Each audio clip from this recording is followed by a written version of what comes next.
Sửa sợi bọn ở kia lấy cun lên ngày nay dân nhắm cun lên tao vậy nhau rồi khoan nó bay phát wow phát một ai phải bỏ lên thông đó nè wow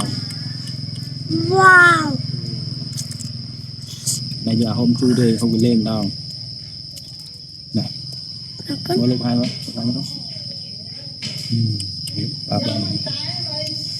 wow con này như tôm ơi wow này ngang tao mà sạch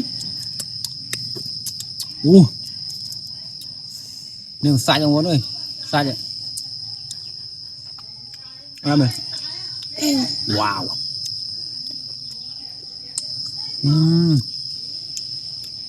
ai mà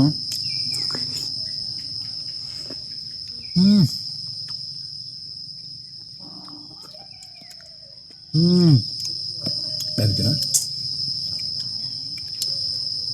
Ruột ao con trăng đây ruột ao con trăng đây không gì ở nè không thống này tôm mà không xa này con chạy bọ đây rồi chạy bọ này họ nhắm cái ba bọ này nhắm lá cú lên đem một con anh wow bạn đi bạn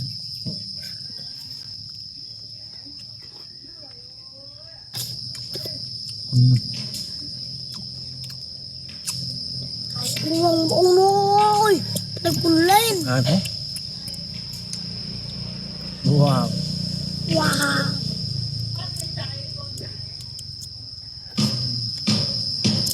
tôi này chuẩn trong suối này ôi giờ bán ngon mà nhìn cun lên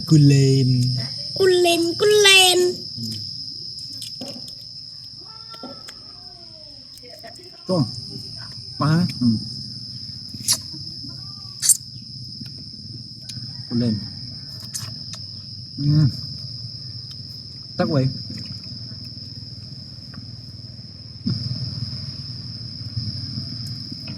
anh chẳng khỏi đại ai mấy con bao nè em nó cho con rau nhỉ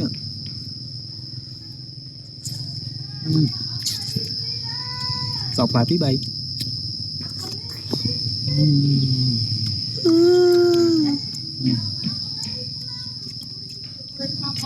mà nữa sọc lại muối tí sọc lại tí bay học là rồi lính sọc bay tao nó ăn tục tục nhầm ngày sau bye bye